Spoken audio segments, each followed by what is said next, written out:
Bon, ndeko Eliezer, azala na pouvoir, azala na opposition, les quand bakangela qui est dans le problème moboé, le modèle bakangela qui est illégal. De azala na majorité, azala na opposition, bakanga qui Eliezer mabe, de ndenge batiki wana veut dire que batiki pour azala qui na ye, na raison na ye ofo batika ye. Eliezer a ça ni pour bakangai. Eliezer a ça qui na nini pour bakangai pour adénoncer. Adénoncer pe nini. Liwa muteza na kati bandora mutu baleli baye ko mona Eliezer a lobby ali bojo Eliezer bokangie makambo diama bima pa ba gouverner nyonso ya République démocratique du Congo mais bima pa ka sanjité po biso ba congolais to yebi masolo ya diama ya ka sanji moi ka sanji je me souviens encore à l'époque ya musée il y a pas un problème on a musée il y a problème ya diamant. Alors la première musée premier diamant. Bande on est balouba ba menacer musée pour la première diamant. Alors musée a plein pouvoir président de la République. Musée a obligé ya kozongi c'est les diamants wana. Ou ka sanja zora diamant na a tekaka. Eliezer n'a rien fait, Eliezer a lobby de Alexis Kaka message. Colonne de quoi lobby que diamant na biso ba kolonde ko babi diamant na biso Eliezer Alexis Kaka ba kolonde ko babi ke diamant na biso mutajango ngoi ka sanji et le problème il Eliezer la katu nezani donc azala mutu na bino te biso équipe biso te modèle bokangela ki wana botika ko kanga batu bongo po ezo sopa bino et a retirer plainte na tindi retirer plainte prison atabete prison de les pas ba que non tiko sengi pardon te tie moko le mbo bimisangai alemite abimisete diamant ya batu ya papa batu kufila na souci ya diamant nae yo pese monga muke nzo anu bika diamant na ozula ba mongo be na sima izakate na yepe président la bango wana ponga la président ngati ngani na mona vivre na Congo mais na sans président Kasanji tika biloko wana makamwa diama tike bimata pa mbadu we bimapa paluku we bimaso epa nani pa na yo tika makamwa diama po biso tout côté la awawa diama no babote laka Kasanji est encore en vie ce qui est encore grave tu es devenu encore gouverneur tu gouvernes et les pauvres papa là où est-ce qu'il est comment il est mort Kasanji ce qui justice est na Congo oyoyo Kasanji faut répondre papa on a kufi ndenge nini akufeli wapi ndenge nini diama ne peke wapi et diama za wapi Diamé za wapi Kasanji bisabatu diama eza wapi Théoki déjà eza na Anvex bateki combien 40 millions nana memaki diama nana tekaki nana signaki Kasanji faut expliquer biso justice za kana ngote do so lo ba mina se mande ba justice no ya ngwana do so yebi ngote so kutana bango batu ya mina se mana o tiko longa mangata mukomote netingo Kasanji wana yatanga na WhatsApp eloko na bana trop ye abako ke écouter so batine ba kamna WhatsApp ye chikina na WhatsApp do a faux juriste do juriste numéro 00 le chèque ba juriste nyoso ye wana mboka na biso ezo marché e ko marché ndenge nini bozala médiocre président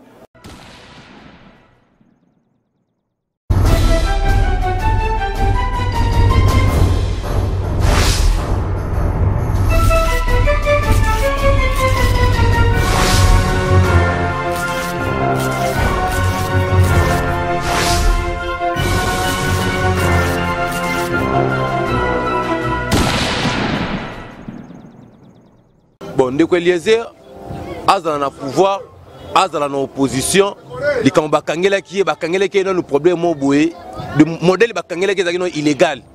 De azala na majorité, azala na opposition, bakanga qui Eliezer mabe, de ndenge batiki wana veut dire que batiki pour azala qui na ye, na raison na ye ofo batika ye. Eliezer a ça ni pour bakangai.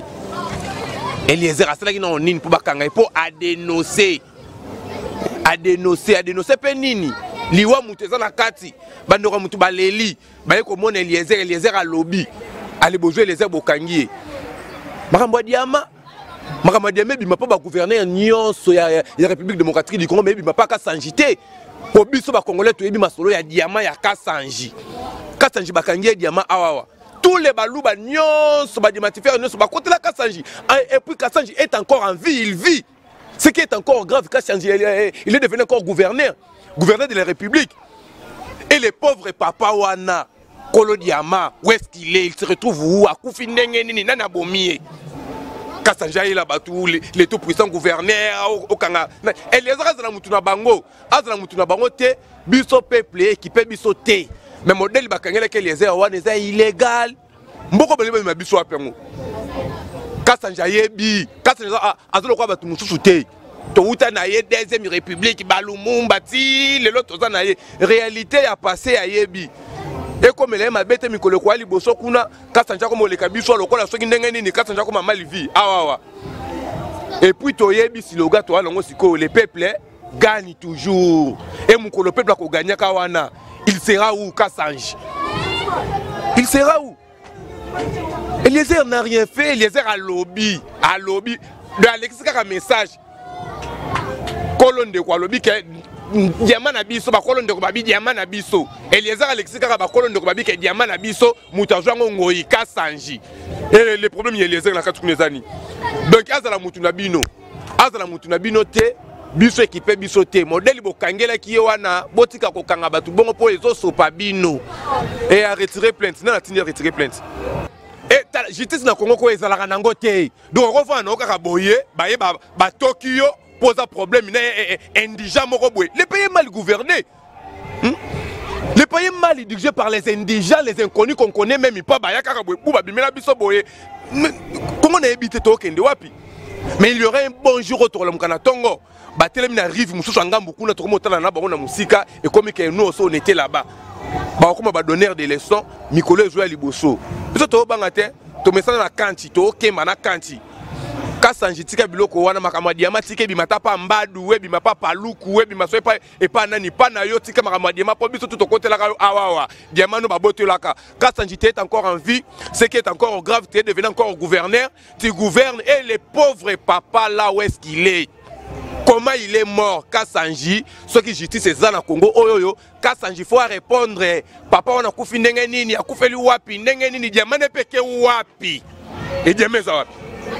Diamé za wapi? Kassanjaï bisabatu diamant eza wapi? Théoki déjà, eza na Anvex. Anvex bateki combien? 40 millions. 40 millions, nana memaki diamant, nana tekaki, nana signaki, Kassanjaï faut expliquer bisou. Trésor public est joué combien? Gouvernement joue combien? 40 millions. On a toujours les lambons à élection. Mbonga élection, bandele zo kufa wa nzela o boye. Mboke na mabe crise. 40 millions zo bima pas un individu Kassanjaï. 40 millions, 40 millions. 1 2 3 4 5 6 tina 40 Kassanjaï. Et alors ils ont tout diamant et tiens ma kele le toyebi c'est que il y a 40 millions ngebi makalangwe belé biso toyeba raté. Il y a 40 millions ngebi belé peuple zo kufa na nzala wa. Peuple zo kufa na ba maladie, masolo ba 40 millions zo betara pas individu moko boye parce qu'il s'appelle Kassanjaï. Non, et ça ba biloko toki ko encourager té. Et ba biloko toki jamais ko encourager na mboka oyo to continuer ko vivre kaka na ba anti-valeur.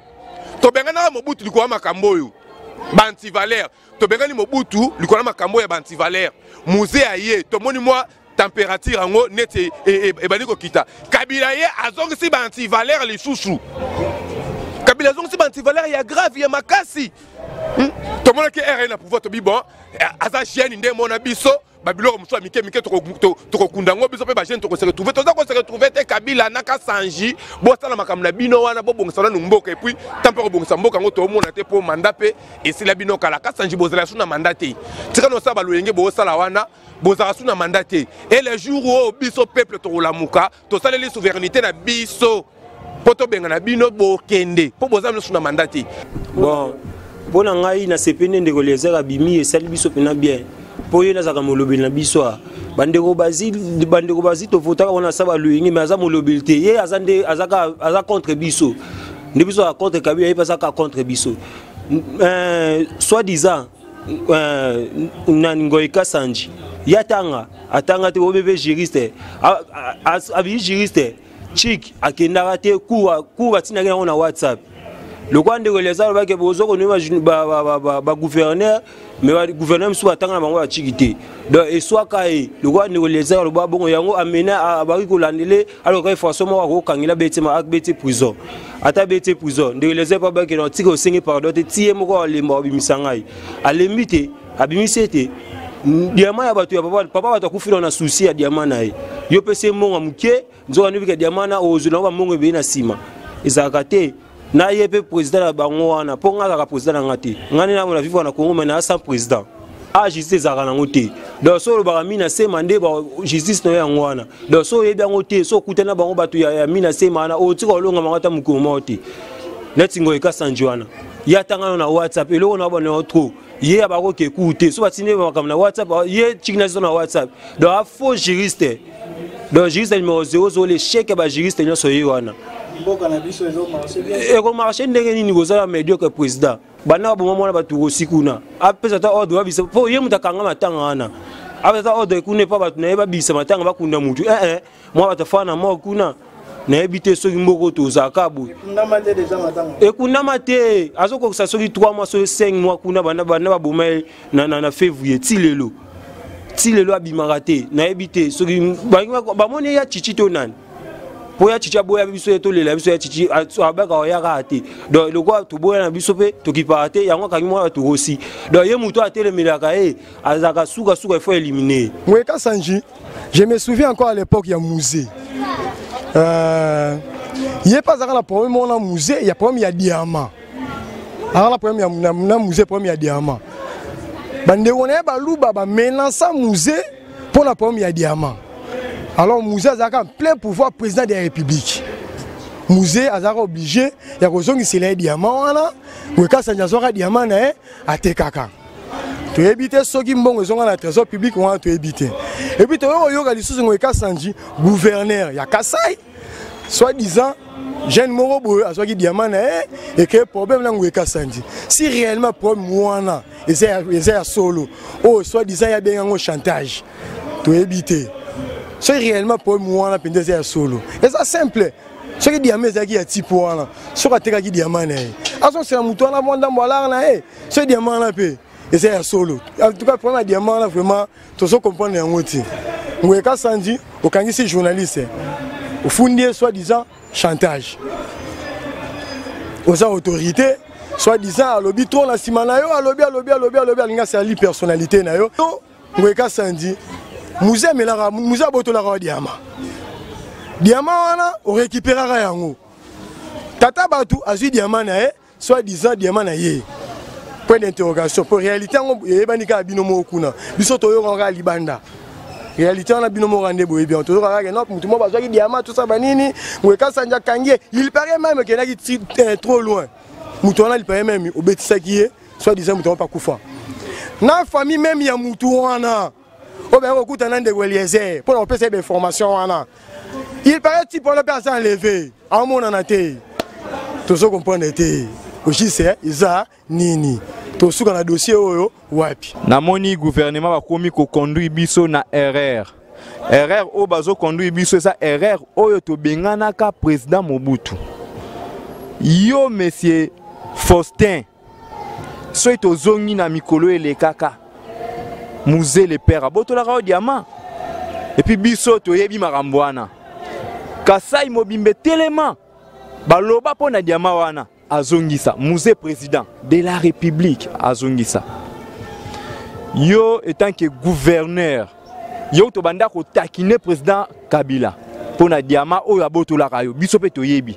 Na yebi ke otala ba image oyo. Okoyo ka et puis ba ko benga yo otala ba image oyo. Kasa telemara, ba lobby. Bazong c'est le diamant na yo. Le loyo komi gouverneur, le rôle à Ponayo, au komi gouverneur et si li batumsu baro koma gouverneur était yo aussi ça na droit aux juristes. Mais aux hommes makambu le rôle à juriste était au lobby oh dénonciation calmonif. Ils a vanti c'est que ouais ya muzepe zara dénonciation calmonif. Point d'interrogation. Lelo o biso to moni bomo sakana biso po yo ofundi Eliezer o memie na justice kaka yo moko le rôle ba journaliste ba yaki pa na yo ba moni yo ba sololi na yo OK o retirer plainte papa eza ba mentir nde bo mema biso mais bo ebaka un jour ande kwa Mobutu lelo atana Kinshasa ata famille moko te Mobutu bo mona ndenge bo bozo maltraiter biso de plus en plus bo maltraiter biso bozo boma batu bo sala o bo sala boye ba ki pesa biso kanda biso ba auto tikala na mboko justice ezate justice ezate na mboko so to bandi ko total batu ba kufa justice ezate lelo même bande comme sous ba rosi ba uti ko kufa na masas balobi eza balle blanche eza ti lelo matang ezo bimate ambrouille mara pour na gouvernement mais boye bara un jour bokende ata lelo te lobité un jour bokende même ko bokende wana ata ba kokololo na bino ya bana na bino bazobota bo espérate bazana Kinshasa et puis bazara te na Congo pour Congo eza biso nyonso bo monela biso te pour lelo bino bana pouvoir biso tous en pouvoir te